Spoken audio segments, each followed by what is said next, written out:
Hey folks, take a look at this.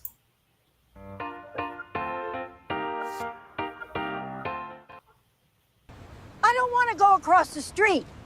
I have not to go across the street.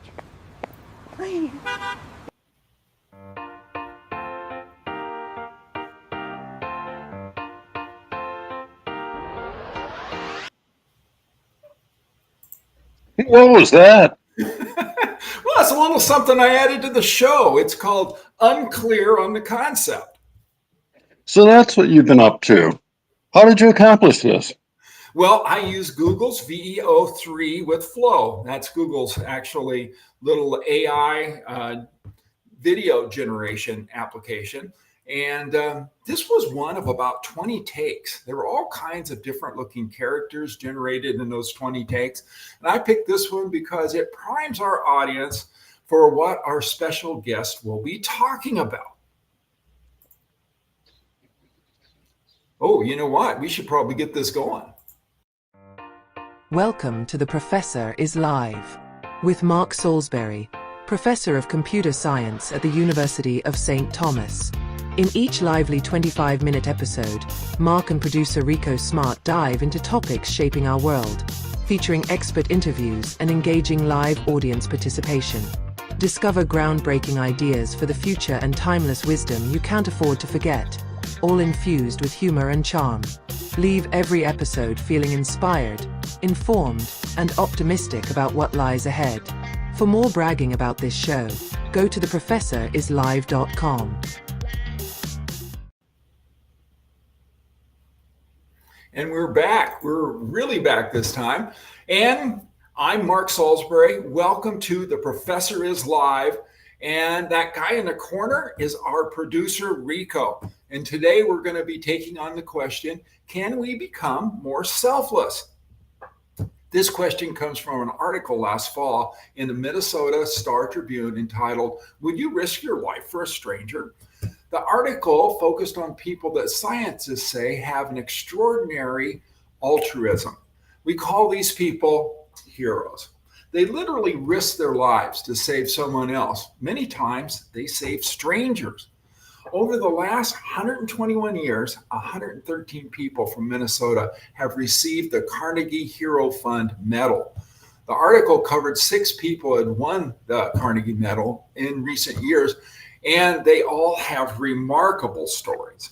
Their stories range from saving an elderly woman from a house fire to pulling a drowning man out of the Mississippi River. You know, Rico, I would like to think that I have a hero inside of me, but I'm kind of like that scarecrow in The Wizard of Oz. I don't like fire and I don't swim very well. You and me both, brother.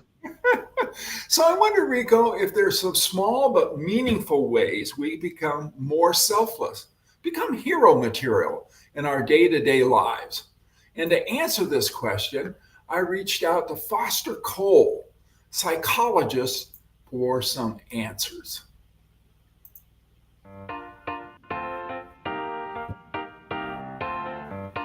Welcome, Foster, to The Professor is Live. And we're talking about altruism here today. And as you know, in our intro, we talked about something called extreme altruism. And that's the idea that, you can do heroic things. But I think you have a little different take on that than what we see in the headlines.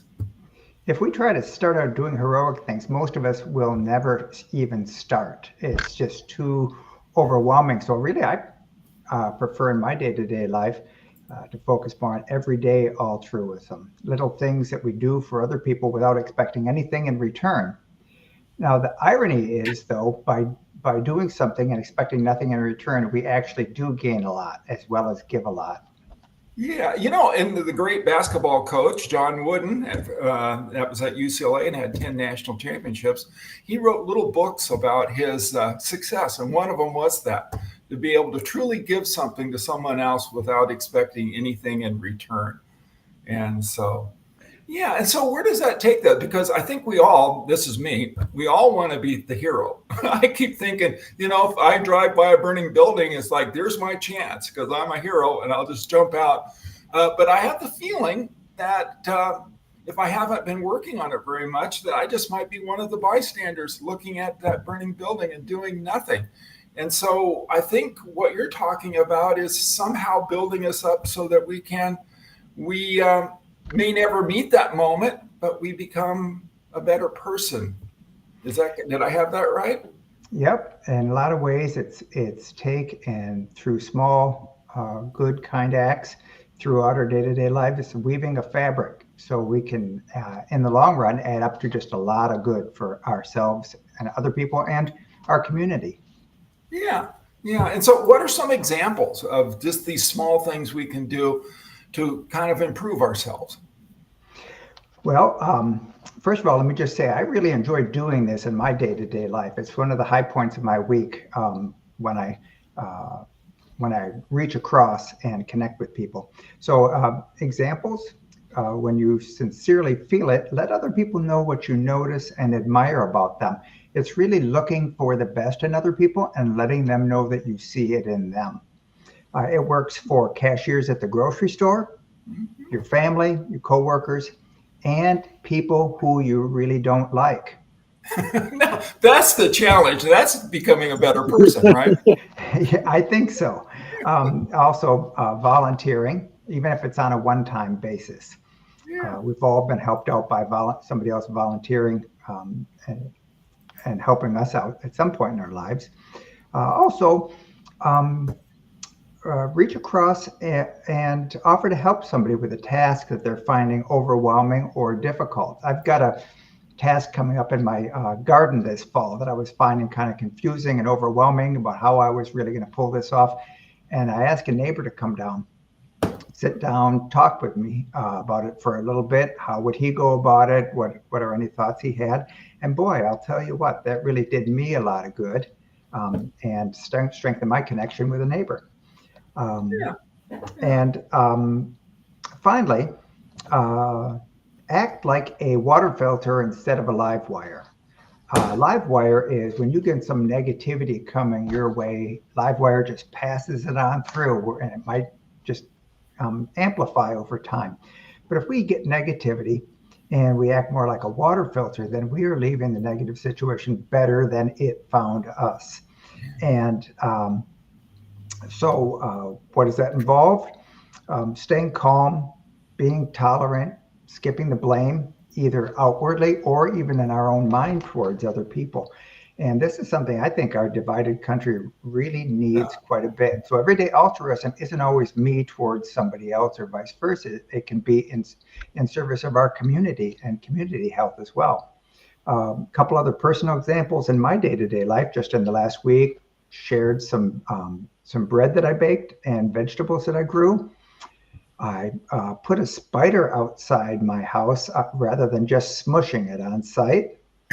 And now that actually takes us to kind of go against our at least for me, to go against my instinct.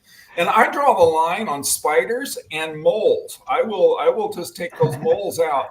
But I have to admit, I'm pretty kind to the squirrels and rabbits at our place. Well, before I retired as a psychologist, I treated people with phobias, and you'd get someone with a spider phobia. You had to kind of be able to do yourself what you were hoping they'd do for themselves in terms of overcoming a fear. So I started catching spiders with my hands and putting them outside. So that's where that little strange habit started. And then finally, in my day-to-day life, this is my favorite in the last week or so. In the park that I walk in, there is a man who appears like he really does not want to be spoken to and is very unfriendly. And for some months, I walked by him, didn't speak to him because he didn't make eye contact, didn't look like he wanted it, and I just left him be. Well, one morning, I saw him jogging in the morning, and then the night, I saw him out for a walk. So when I saw him out for the walk later, I reached across and I spoke to him. And right away, he lit up. He was very friendly. He readily engaged. We had a great conversation about how much he loves to move. And every time we see each other now, he's waving at me.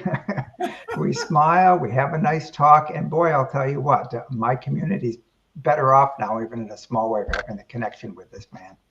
Yeah, and this does us good, doesn't it? Inside, I mean, one of the things we look at in this show is how are ways that from a personal development kind of standpoint, how can we improve ourselves? And so you, even though you talked to this guy and cheered him up, you get something in return, right? Well, instead of wondering when I go for a walk, am I going to see that grouchy guy? I look for the best, and I say, oh, I wonder whether I'm going to see him and Yeah, see the yeah. best in him, and so enjoy it. I was visiting with some of my old friends from the Boeing company when I worked there in Seattle just not too long ago, and we were out looking over the city. This guy took me for a drive in his new car, very cool car, and so but we get out. We're going to get out of the parking lot, and we looked at the view, and then we're getting ready to leave, and some guy had left his car idling right in the way, right in the way to pull out of the parking lot. And there are all kinds of others parking spaces. And so, but he's got his right there on the exit and we can't get out. And so finally, my friend beeps the horn. Nobody comes, beeps the horn. So he's starting to get out of his car and approach this car. And a guy comes running up from behind. He's obviously just outside of his car. And he says, "Oh, sorry," just like that. Right. And it was like I could see my friend just like getting larger and it's like he just deflated. And it's amazing how a little something like that will just completely change the interaction with people. And then we go, "Oh, yeah, don't worry about that." He gets back in his car and we drive off. And we talked about that later. And I thought that little sorry really deflated that whole situation. Yeah. Yeah, it's reaching across an otherwise tense or awkward kind of divide.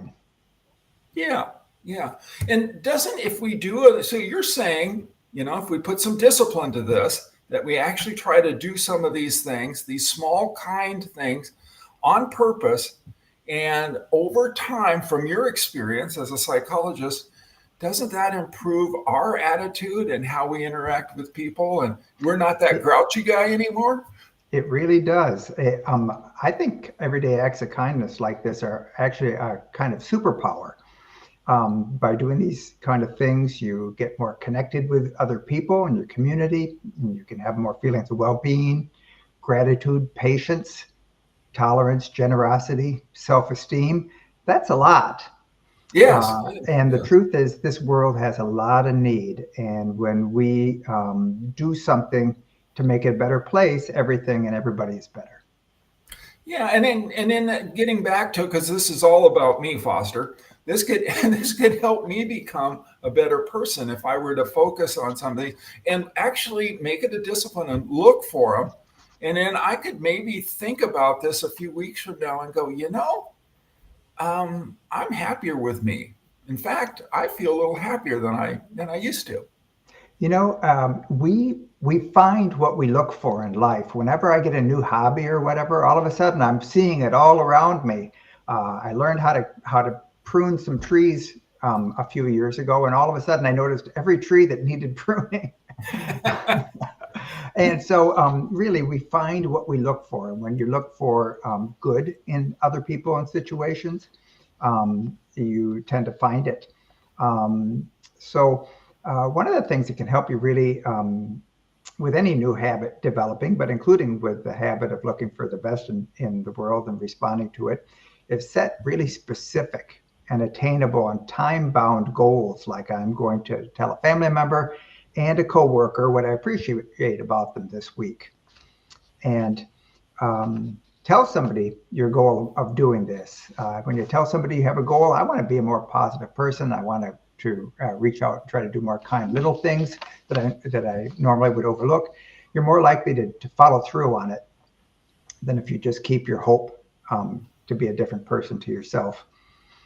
And then finally, when you do these little acts of kindness, look at what it brings to you. Pay attention of what it brings to you. Did it help you feel better or more grateful or more generous? And one pitfall to look for, Mark, is all of us, me included, I notice, unfortunately, we tend to do nice things for other people in hope of being thanked. Yeah. and seeing the other person being grateful. But that is really not, it's nice when it happens, but it's really not the reason we're doing this. If we're doing things for that reason, we're looking at to just build ourselves and manipulate other people rather than really put anything good into the world. Yeah, absolutely. Well, good words to live by, Foster, and I appreciate you being here. See, I have to say a few good things here to show some of the kindness that you showed our audience today by sharing what you've learned. So thanks a lot for being here, and I hope you have a good rest of your day. Thank you, Mark.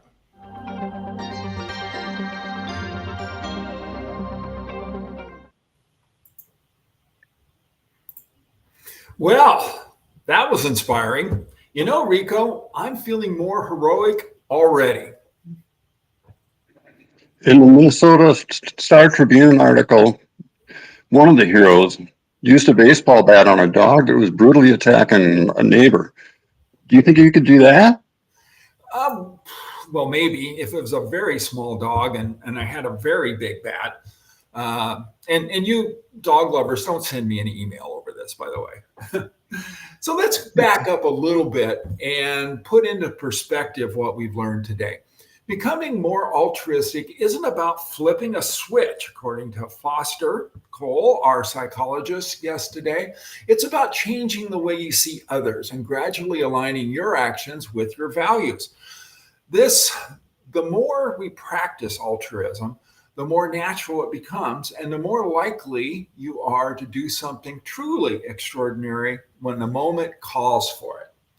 And Rico, we are asking our live participants to take a poll to see if they buy into what Foster just said about setting specific, attainable, time-bound goals like, this week, I'm going to tell a family member, a stranger, or a coworker what I appreciate about them. And I've just gone ahead and I'm going to make this available. So when we look at it, we can see, and I've shared it in the chat. And so you can see the link to the poll and you can go there. And your responses to this statement is you could say, yes, I'm convinced and I will try it. Or maybe I'll think about it. Or perhaps you might check the third option, no way, I'm just focused on myself. And we'll report back before the end of the show. Wow, I'm really interested in what the responses will be. Yeah, I am too. And usually, Rico, you ask me, do I have a quote for the day?